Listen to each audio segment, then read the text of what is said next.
Hello प्यारे बच्चों, इस वीडियो में हम कक्षा 10 गणित का साल पेपर 2023 का सेट नंबर 4 देख रहे हैं, जिसमें पीछे की वीडियो में हमने 1 से लेकर 10 तक प्रश्नों को देखा खंड अ के। अब खंड अ के ही 10 से आगे के प्रश्नों को इस वीडियो में देखेंगे।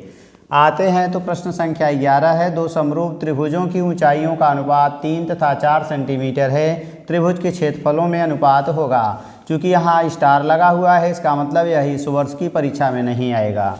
अगला है 12 कि चित्र में त्रिज्यखंड OAB का क्षेत्रफल होगा। ये हमारा चित्र है और इसमें हमें OAB का क्षेत्रफल निकालना है। यहाँ पर त्रिज्या 4 सेंटीमीटर दे दिया है, तो चूँकि त्रिज्यखंड का क्षेत्रफल जो होता है वह θ/360 और पाई r² के बराबर होता है। अर्थात वृत्त के क्षेत्रफल में जब हम θ/360 का गुणा करते हैं तो त्रिज्यखंड का क्षेत्रफल मिल जाता है।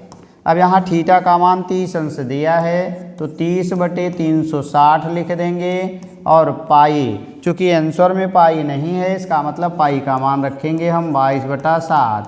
और r², r का मान 4 है तो हम 4 का स्क्वायर कर देंगे।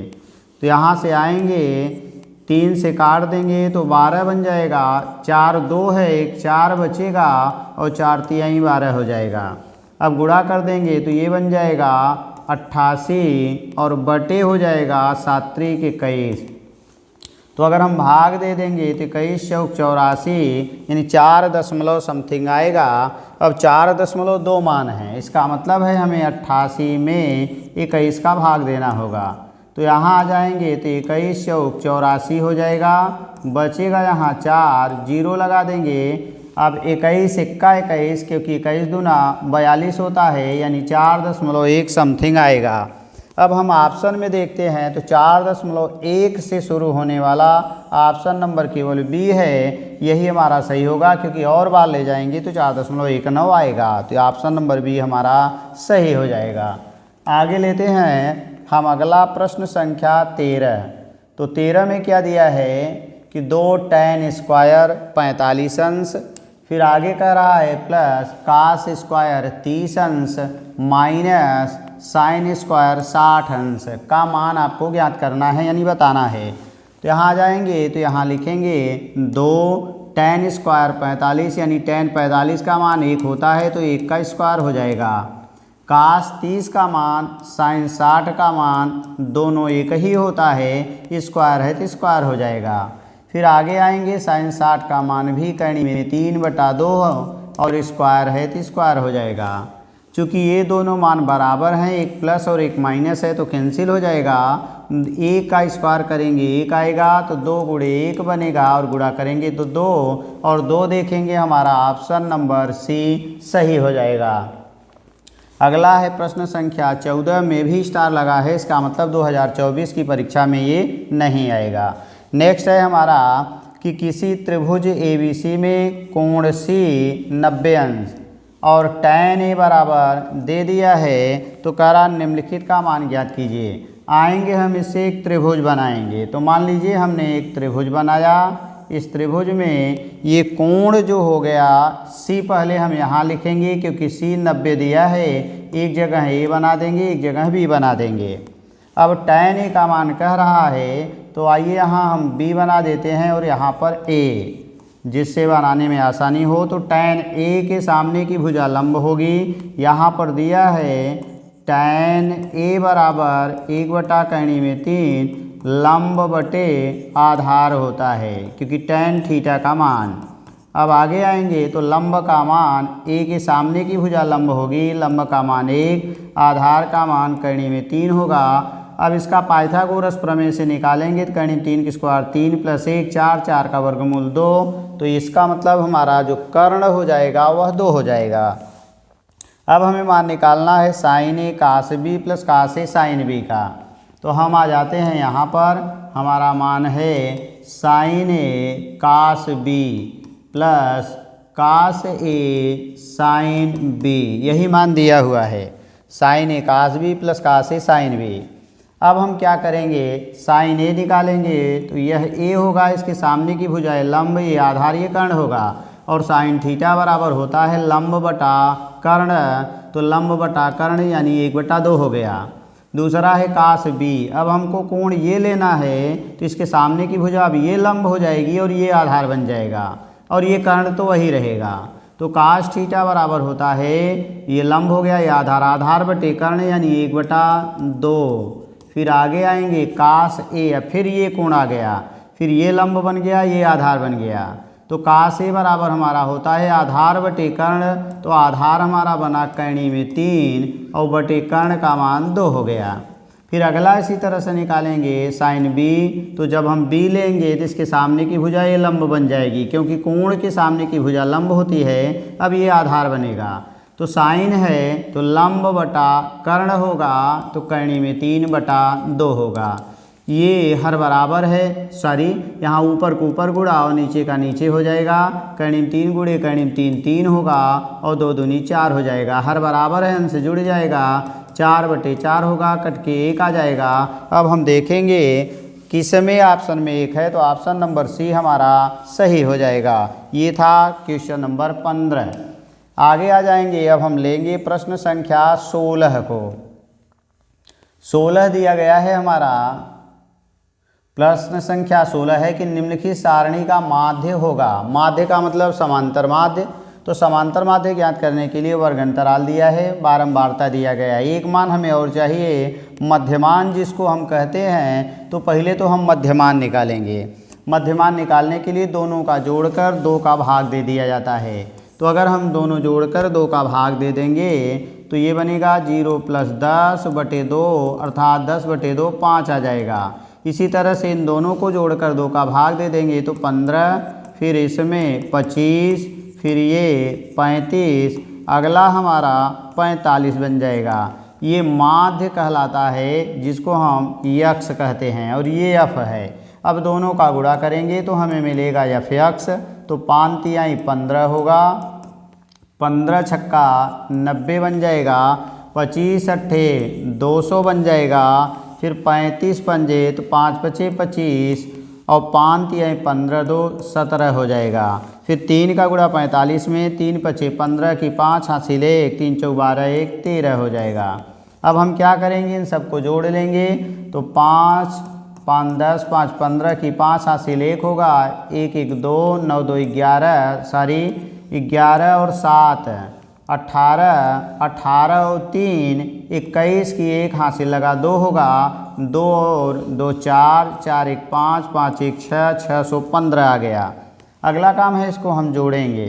तो ये हमारा बन जाएगा 3 6 3 9 8 17 18 19 20 5 25 हो जाएगा।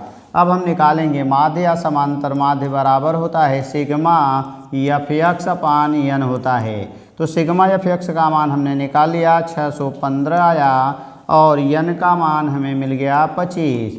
अब हमें इसको भाग देना है, तो इससे बढ़िया है हम 4 का गुणा कर देंगे और 4 का नीचे गुणा कर देंगे तो नीचे 100 हो जाएगा। 4 पचे 20, 2 4 1 4 2 8 हो गया। फिर आगे आ जाए, 4 1 4 2 6 हो गया। फिर 4 6 24 हो गया। नीचे 100 का मतलब 2 अंक पर दशमलव अर्थात 24.60, यही हमारा आंसर बन जाएगा। ये हमारा 4 का गुणा भाग इसलिए किया गया जिससे नीचे 100 बन जाए, ये ट्रिक है। तो आगे आएंगे, हम देखेंगे 24.60 किस ऑप्शन में दिया गया है। तो आगे आते हैं हम ऑप्शन 24.60 देखते हैं कहाँ दिया गया है। तो क्वेश्चन नंबर 16 में इसका ऑप्शन 24.60, इसका ऑप्शन गायब है। इसका आंसर होगा 24.60। देख लेंगे किस ऑप्शन में दिया गया है। अगला है क्वेश्चन नंबर 17। तो 17 में हमारा दिया है स्टार, स्टार लगा है, इसका मतलब 2024 की परीक्षा में नहीं पूछेगा। 18 आएंगे, तो 18 में क्या दे रहा है, अब उसको हम देखते हैं। कढ़ाई का आयताकार कागज 40 गुणे यानी 40 सेंटीमीटर लंबा और 22 सेंटीमीटर को मोड़कर एक खोखले बेलन के आकार में बनाया जाता है, जिसकी ऊंचाई 40 है। यानी ये कागज था, इसको हमने क्या किया, मोड़ करके जब बेलन बना दिया तो ऊंचाई कह रहा है जो 40 ऊंचाई थी वो 40 ही रहेगी। अब ये हमारा बेलन तैयार हो गया। अब यहाँ से यहाँ तक की दूरी 40 हो गई। और ये जो बीच वाला भाग था जब हम कागज़ को मोड़ेंगे तो यही मुड़ करके ये 22 हमारी परिधि बनेगी। परिधि का मतलब होता है 2πr और ये बराबर जो 22 वाला भाग था मोड़ने पर वही हमारी परिधि बन जाएगी। तो यहाँ आएंगे 2 गुणे 22/7 इंटू r बराबर 22 हो जाएगा। तो 22 से y कैंसिल हो जाएगा, 7 ऊपर चला जाएगा, 7/2 ये हमारा r का मान हो गया। तो कह रहा है बेलन की त्रिज्या का मतलब r और r का मान 7/2 मिला। 7 में 2 का भाग दे देंगे तो 3.5 आ जाएगा और 3.5 हमारा ऑप्शन नंबर ए सही हो जाएगा। आगे आते हैं हम प्रश्न संख्या 19 को देखते हैं। तो 19 में क्या दिया है कि निम्नलिखित सारणी का माध्यक वर्ग होगा। माध्यक का मतलब होता है यानी हमारा माध्यिका। तो यहाँ आ जाएंगे तो माध्यिका ज्ञात करने के लिए सबसे पहला काम होता है इसमें संचयी बारंबारता हम ज्ञात करते हैं। तो संचयी बारंबारता यहाँ से मिलेगा, पहले 7 लिखेंगे, फिर दोनों 7 और 5 जोड़ देंगे तो 12, 12 में 16 जोड़ेंगे तो 6 2 8 2 हो जाएगा। फिर इसमें 12 जोड़ देंगे तो 8 2 10 और 2 1 3 और 1 4 हो जाएगा। फिर इसमें 2 जोड़ देंगे तो ये 42 हो गया। तो माध्य ज्ञात करने माने माध्यिका ज्ञात करने के लिए, माध्यक का मतलब माध्यिका ज्ञात करने के लिए पहले हम n/2 निकालते हैं। तो 42 में 2 का भाग दे देंगे तो आएगा हमारा 21 दूना 42, 21 आ गया। अब इस संचयी बारंबारता में देखते हैं कम से कम किस में मिलेगा, तो 28 में, क्योंकि 12 में तो मिल नहीं पाएगा, 28 में 21 मिल जाएगा। इसको हम अंडरलाइन करेंगे तो हम देखेंगे जो इसका माध्यक वर्ग बनेगा वह बनेगा 20 और 30। 20 और 30 हमारा ऑप्शन नंबर सी सही हो जाएगा। अगला नेक्स्ट प्रश्न हम ले लेते हैं 20 को।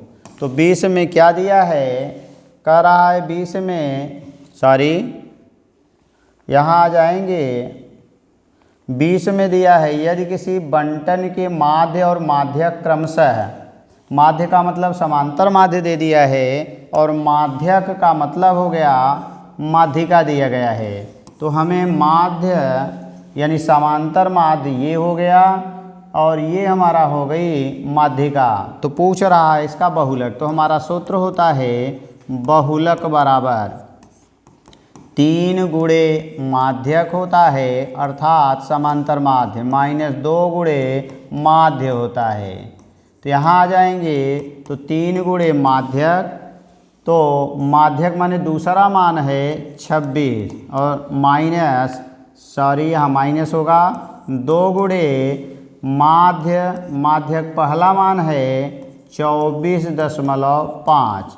तो ये बन जाएगा 3 6 18, 3 दूनी 6 1 7, ये बन जाएगा 2 5 10, 2 चौका 8 1 9 हो गया, 2 दूनी 4 हो गया। अब 8 में से 9 घटाएंगे तो 18 में से 9 घटेगा 9 आएगा, यहाँ 6 में से 4 घटा देंगे तो 2 आएगा। तो हमारा आंसर बना 29। अब हम देखेंगे हमारा ऑप्शन नंबर सी जो है वही सही हो जाएगा।